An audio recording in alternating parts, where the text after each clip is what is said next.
We're here at the 25th annual 75 Chrome Shop Truck Show. We're standing here with Robbie, Basse, Dustin, Dickerson, and Kyndal Dickerson. Kyndal.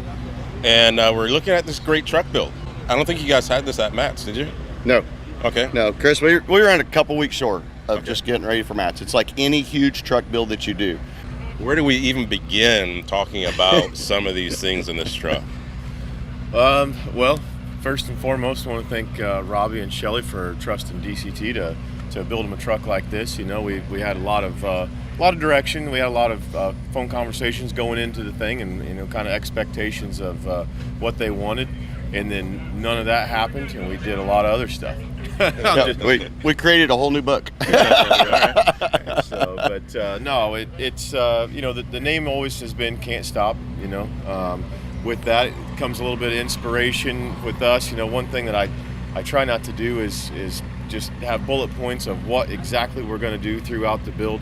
I let it try to evolve a little bit, and be creative along the way. And honestly, that's kind of how I thrive. We'll be building something, doing something, and it'll just kind of click. Okay, that would be really neat if we pull it through. That's one thing that we try to do in our builds at Dickerson Custom Trucks is use a thought, use something. In this case, it's the hex pattern. We pull it throughout. Kind of starts in the grill, then we go to the breather light panels, the breather screens. We've got the lights behind the cabin sleeper panels with the hex punch there.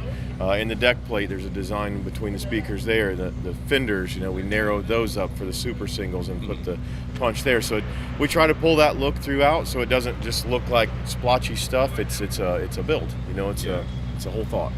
Absolutely. So you've shared about that shape. How many shapes? So we checked the machine before the truck left. Okay. There's 100,000 punches of little stop signs in the stainless steel on this truck. It's a lot. It's a lot. That's a lot. We have a turret punch at the shop, so we Doug lays it all out in CAD on a particular design or whatever it may be, and then it just sits there and just hammers, just punches. That's all its job is, So let's start from the flooring and work our way up. So tell me about that. We do a lot of aluminum floors at the shop, but we try not to ever do the same thing. So on this one, there again with the hex pattern, we sprayed the red first, and then we go in with a spray mask, a vinyl spray mask, mask that off, and spray the gray over the top of it. And we decided to do kind of a fade, where we were able to kind of fade it. The idea was to fade it into the dash. The gray, I like that. The dash is all solid gray, and we kind of wanted it to fade in. Then in the bunk, it fades back out. That's a nice transition. Yeah, it's kind of neat. Just something a little different. We smoothed all the plastics out on the interior. Took all the grain out of the plastic. Hours upon hours. I mean, anybody that's done that out there knows what it takes to make one look smooth and glossy, and it's not a quick process. The guys at the shop, Eric and Cole, they did a heck of a job smoothing all that stuff out for us and just taking the time to do it right. Mm-hmm. So kind of did a flip-flop. We did black background on the upper dash, gray background on the lower dash to try to just jazz it up a little bit, just change it a little bit. We moved the CB down where the radio typically is in the dash panel there, and the D panel. And we put the overhead console, we pulled that same design like we have in the light bars with the speakers being recessed and the two-tone paint up there. Matt was able to get our speakers up in there, really pull the highs and mids through that. We've got overhead console with large touchscreen display. It's pretty cool. We're able to mirror that into the sleeper door here so we can control the stereo from the sleeper door rather than having to climb up inside the truck to do it. That's convenient. Yeah, absolutely. So, what about those gauges? I believe you mentioned something about the gauges as well. Yep, we had NT lights redo those for us. We had new gauge faces and everything printed with the hex in them, and they've all got the storybook font, which is the same as in the grill. Trying to look at that detail and make sure that everything matches. We've got it lit up with the red hex and white needles. He does a great job. NT Lights does a great job for us. They've done several builds for us on the dashes and things at this point. Super glad to be teamed up with him, I guess you would say. Tony's Upholstery, he took care of those seats for us. We have embroidery lady, Vicky, that takes care of all of our embroidery for us on our trucks. She does a great job. And so he recovered the seats for us with our embroidery on the side there, and then across the shoulder area there we had the name of the truck, Cant Stop, embroidered in that. And then Easy Pete did a lot of the door panels and things for us. And we actually had them sew up, I think they were like 5 foot by 5 foot squares. I think about 5 of those. And we used that stuff to upholster the speaker box and some of the cab corners and different things like that, because we had deleted some of the overhead consoles and different things like that. So they kind of made us some blank upholstery panels, if you will, and I was able to glue and install and make it look like, wanted it to look like they did it all, actually. Sure. So. Right. So tell me about the deck plate. Yep. So we start out with our normal flush mount deck plate. This one here with the fixed fifth wheel, we wanted to make it seamless. A lot of times our deck plates are 2 pieces just on account of the length of the frames and stuff. It's easier if guys do need for some reason to take the deck plate out. They can do just one section. But being a full build and the way this is, we wanted to weld that together and smooth that thing out. So it took about 7 people to drop that thing in there after all the speakers and everything, or they weren't, the speakers themselves weren't installed, but all the sound deadener, all the mounting flanges and the recessed pockets and all that stuff, and just the overall length of it is quite a piece. So took several of us to drop it down in there, and then with the shape of it on the rear, we deleted the rear crossmember, so it wraps all the way back around underneath the light bar just to really finish that look out. So it kind of has to go in just right, you know. But does it click when you put it down? I wish, no. But no, we did that. We recessed all the speakers down in there. Just wanted to kind of keep a clean look. We didn't want it to just look like we mounted speakers on things. So I wanted to, you know, have the opportunity to not hide the stereo. You know, that's, I was joking at the beginning, you know, that's what we originally thought. We wanted to hide the stereo. We wanted exterior stereo. But, you know, as we started looking at this thing, we're like, man, there's not a ton of room so to hide everything, you know, and have a real powerful stereo like Matt was wanting to do. So we kind of turned that on its head and started integrating the design of the stereo into some of our panels and things, and we think it really came out nice. Absolutely.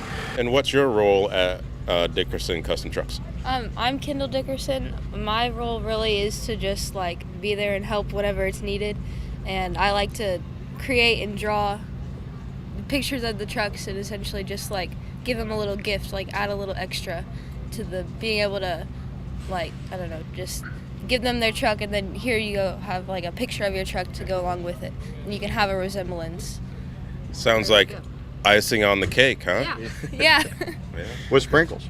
Yeah. With sprinkles. Yeah, I think this one, I think she sprinkles. Are you sprinkle the things on? Yeah. And what do you do? I like to paint stuff with Kyndal.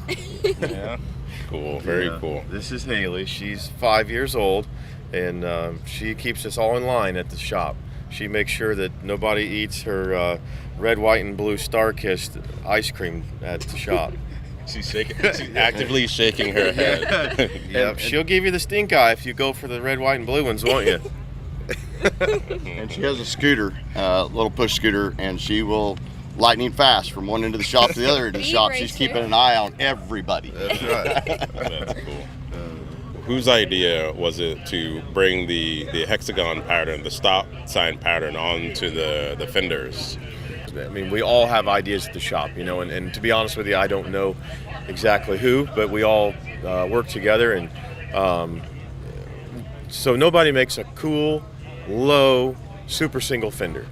And, you know, we're going for a particular stance, a particular look, you know, and we couldn't have just a little fender that doesn't even barely come to the apex of the tire in the front and the rear. So we had to, we tried to have some made, and we kind of got kicked back on that, just on the quantity. Nobody wants to make 4, and I get it, you know what I mean? It's hard to tool up for that. So what we did is we took a Hogue-built standard dual fender, we narrowed it up 5 inches, welded it back together in the 3 areas. One, I didn't want to have to weld the entire fender back together, so we kind of came up with the idea to put a window in there, and then that, you know, that sparked the idea of, okay, let's put a hex punch in there. Let's, you know, do the rivets. That way it looks like it's part of the truck, you know, kind of a Peterbilt idea, you know, with the spacing of the rivets and everything. It just kind of helps put it together.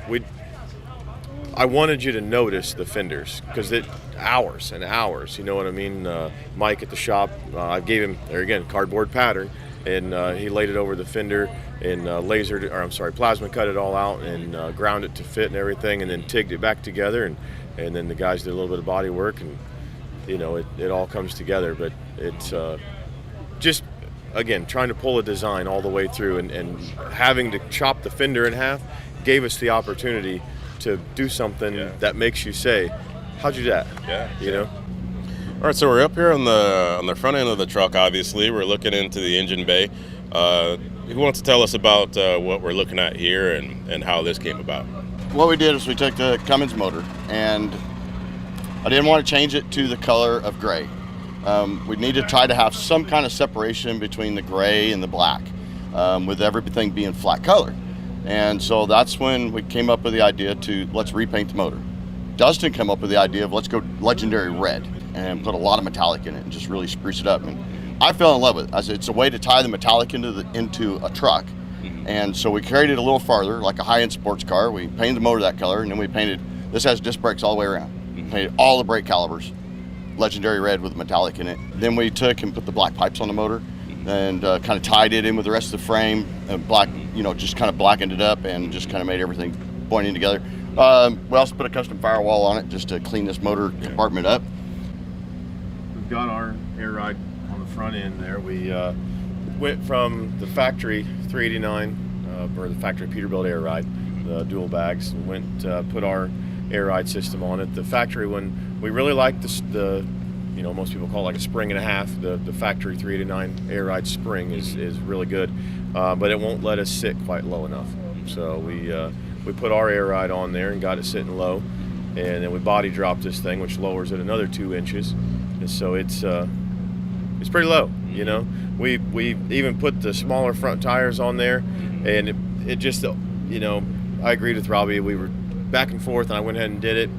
You just get that little tire on there, and it looks like a giant fender. So we went back with the original tires on there to fill that fender well out just a little bit. But I can still set my chin on the grill shell, so that's pretty low. Yeah, there you go. There's the mark. It's Dickerson low. Yes, it's Dickerson low. Literally. Very cool. So, but all the guys at the shop did great. Jeff built that air intake pipe for us. He built it out of basically exhaust tubing. And I was able to weld it all together, and the body guys slicked it up for us and put a coat of paint on it, and fits like a glove and looks a lot, seamless. That's what we wanted. Nice. So what's the future for this truck? What are the plans? What are the plans for it? Shelly and I were very blessed. This truck started out as we were going to be a working / show truck, more show than work. But at this point in time, she's just pure show truck. She's not a trailer queen. We're going to drive it. It's fun to drive. It's I got to drive it down here from Indiana. It's got 1,000 miles on it now. It's that's it. That's all the truck has on it. It's 1,000 miles. Nice. And it's 22, so it's fun to drive. I really enjoy driving it, and I look forward to having it out on the road and everybody seeing it going down the road too. Because just the appreciation from people that aren't in the trucking industry giving you a thumbs up and taking snapshots and videos of the truck going down the road. So it's fun to drive it. We're going to get another gentleman in here and talk about the sound system. Matt was the creator and designer of how all this come together. Even though I thought they were ridiculous, but I gave DCT free reign, and so I would not back off that.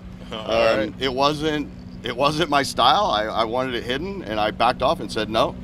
I told Shelly. Shelly says, "That's not you," and I said, "I get it, but I gave DCT free reign," and I said, "I'm not going to back off of it." I'm glad I did, because it's amazing. It is absolutely amazing. So. Awesome. We're going to talk about the sound system here. So tell us about it right away. So the first thing right away was being able to tie the hex punching in. I usually have to pick my speakers based on their appearance. So with this one, DS18, who this truck is sponsored by, and the relationship grew and turned out excellent. So all of the speakers on the outside of the truck have the hex pattern to tie with the rest of the truck. And of course we went with a marine grade speaker, and then everything else, is also marine on the outside. So the subwoofers, everything is the same series, all look identical, no differences besides size and what they're supposed to do. So layman's terms for those that may look at these and go like, oh my God, these speakers are going to get wet, they're going to get destroyed. Explain what marine grade speakers are for So folks. Anybody that has your wake boat with all the speakers all over it, this is what they are. They're meant, you could dump these in a 5-gallon bucket of water, play it, pull them out of the water, and they're going to do the same thing. And so water is not an issue. We did put, small little drain holes at each one of the pockets so water doesn't sit. And of course, over time, water, yes, will start to kill its look. Sure. So we wanted to prevent that from happening. So it was just put a hole in, keep them draining. But yes, they will take the water to the face. They'll sit in it. It's fine. Okay. So marine grade is purely, it'll live on water. All right, awesome. So what are some of the really cool things, like if you had to brag about this build, this sound system build, what is something that you really love about it? So I would say my favorite part about it is at the volume levels that we're going to try to achieve, that we have achieved, is that you're not dealing with distortion. You still have a nice clear sound. I mean, we're in an open space, so of course you're going to get sound bouncing around. You're bouncing around off metal, but on top of that, there's over 300 pounds of sound deadening in the fuel tanks, in the deck plate, the belly pan. Every piece of metal has sound deadener on it, so we don't have a rattle. I mean, we went through every light bar and inspected screws, make sure we had one little rattle, and it was one watermelon in the back corner. So we had to address that, figure out why, take care of that. But all throughout the entire light bars are sound deadening, and every, there's polyfill in the sub boxes to, keep the tinniness down. So I would say just the level of sound that you would get and the clarity without distortion. Wow, that is really cool, because it's like you might as well put on the hat that says sound engineer, because that sounds like what you guys had to do. It definitely was a learning curve, always been in sound, but then having the customer come to us and say, I want to be loud, I want to be outside loud, not just inside loud. We do it, Yeah. It was just taking every idea we could come up with and then not knowing how to do it. It was research, learn, talk with other sound engineers, grow the relationship with DS18, and they were able to give us input and do this, to really help us dial it in, and I think it came together very well. Okay, and it looks awesome too.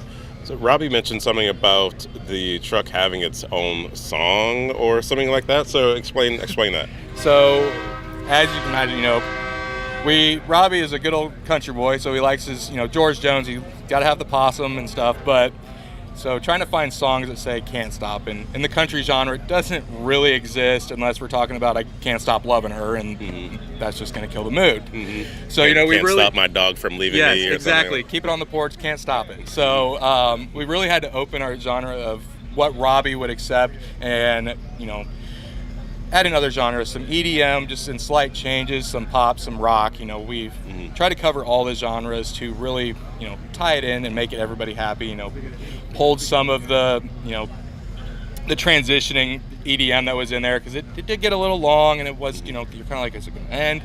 So tried to shorten it up a little bit. It's just over 3 minutes long, so we didn't want to lose attention, but when we do play it, we want to be able to keep your attention long enough to keep you at the truck. Nice, very nice. Very cool. What else should people know about this sound system that most folks may not think about when they walk up and look at it? That there is not diesel fuel behind those subwoofers. As the fabricators had to come up with how to make it work and how to get fuel into the tanks and keep it completely sealed from the subwoofers. Same thing with all the other ones, having to keep the subs separate from the speakers so you didn't have air division going on and just destroying your sound.